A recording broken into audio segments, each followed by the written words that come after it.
अस्सलाम वालेकुम वरहमतुल्लाह। नाज़रीन हम बात करने जा रहे हैं कानूनी वरासत। कानूनी वरासत क्या है, इस सिलसिले में हमने नहायत ही स्पेशल गेस्ट को मदऊ किया है। हम इस सिलसिले में आपसे गुजारिश करते हैं कि आप अपने बुनियादी राइट्स, प्रॉपर्टी राइट्स से आगाह हो। तो साथियों, इस सिलसिले में आपको 2-3 काम करने हैं। एक काम ये, आप सब्सक्राइब कीजिए ताकि आप हमसे टच रहें, और लाइक कीजिए और शेयर कीजिए ताकि ये सदका जारिया है। आप आगाह हो रहे हैं, आपको चाहिए आप दूसरों को भी इन कवानीन से आगाह करें। तो लोग खुद भी सीखिए, लोगों को भी सिखाने में मदद कीजिए, हमारी भी मदद कीजिए और लोगों की भी मदद कीजिए। अब शाहिद भाई को हमने मदद किया। अस्सलाम वालेकुम शाहिद। वालेकुम अस्सलाम वरहमतुल्लाहि वबरकातुहू। हमारा आज का टॉपिक है कानूनी विरासत। बेसिकली हमें ये जानने की ज़रूरत है कि विरासत होती क्या चीज़ है। तो होता ये कि जब भी किसी शख्स का इंतकाल हो जाता है और अगर उसको अपने पीछे जायदाद मनकूला या गैर मनकूला छोड़ के मदूफी चला गया, मैयत जो है उसका इंतकाल हो गया और दुनिया में उसकी जायदाद थी जो अब ज़ाहिर है वो दुनिया से चला गया, तो उसका तो उन जायदाद से कोई ताल्लुक नहीं रहा या वो किसी काम की नहीं रही।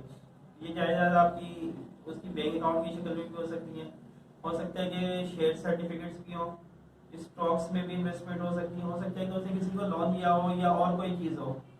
तो अब ये इसके अलावा जायदाद में उसकी गैर मनकूला जायदाद भी आ जाती है, मूवेबल प्रॉपर्टीज भी आ जाती हैं। अगर उसका कोई घर है, मकान है, जायदाद है, ज़मीन है, दुकान है, तो ये सारी चीज़ें अगर डॉक्यूमेंट्स पे तो वो उसी बंदे के नाम पे अभी तक मौजूद है जो इंतकाल कर चुका है, जिसका इस दुनिया से कोई ज़ाहिर कोई ताल्लुक रहा नहीं है, वो इस दुनिया से चला गया, लेकिन डॉक्यूमेंट्स पे अभी भी ये चीज़ें मौजूद है। बैंक अकाउंट अभी भी उसी के नाम पे, शेयर सर्टिफिकेट्स अभी भी उसी के नाम पे।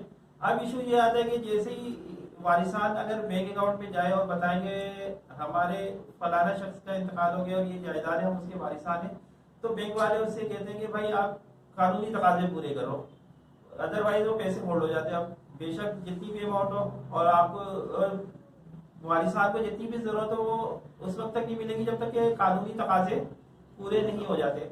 इस सिलसिले में हमारे यहाँ कानून बना हुआ है, कानूनी विरासत है, जो जिसके तहत फिर उसकी पिटीशन फाइल की जाती है और वो पिटीशन फाइल होने के बाद कोर्ट से अप्रूवल आने के बाद ही वो चीज़ें वारिसान के नाम पे ट्रांसफर होती हैं।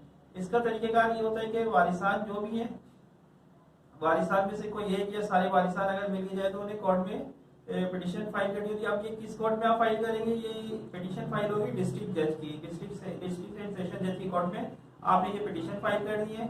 सक्सेशन सर्टिफिकेट के लिए पिटीशन फाइल करनी है, चाहे वो एक वारिस हो या एक से ज्यादा मिलकर आपस में करना चाहे, या ये भी हो सकता है कि एक से ज्यादा वारिसान अगर है तो वो किसी एक को ऑथोराइज कर दे इस पर्पज के लिए कि वो कोर्ट में पिटीशन फाइल करे।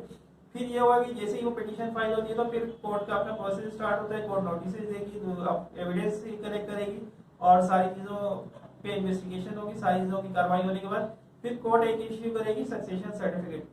जब सक्सेशन सर्टिफिकेट आ जाएगा तो उसके बाद आप उस प्रॉपर्टीज पे लीगल कार्रवाई कर सकते हैं। आप रिलीवेंट अथॉरिटी से या रिलीवेंट बैंक के मैनेजर से या बैंक से जाके आप ये सारी चीज़ें हासिल कर सकते हैं। इस सिलसिले में वो अखबार दे देते हैं। जी हाँ, ये पूरा एक प्रोसेस है। जब कोर्ट में पिटीशन फाइल होगी तो कोर्ट नोटिस भी देगी, कोर्ट ऑब्जेक्शन भी इनवाइट करेगी, अगर किसी का ऑब्जेक्शन है तो वो भी इनवाइट करेगी, पब्लिकेशन भी करेगी। इसके अलावा एफिक्सेशन भी होगी, यानी कि जितनी ज़्यादा से ज़्यादा तशहीर की जा सकती है कोर्ट की तरफ से भी होगी, और यानी कोर्ट अपने तौर पर पूरा चेक करेगी।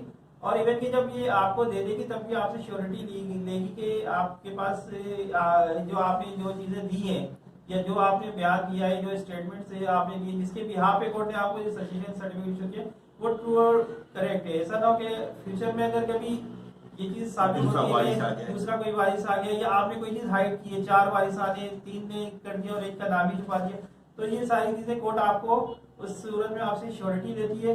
और अगर फ्यूचर में कोई इशू आए तो फिर कोर्ट आपसे ये चीज पूछ भी सकती है और आपके खिलाफ कार्रवाई हो सकती है। तो आप इन सारी चीजों का प्रॉपर वे में ख्याल रखते हैं।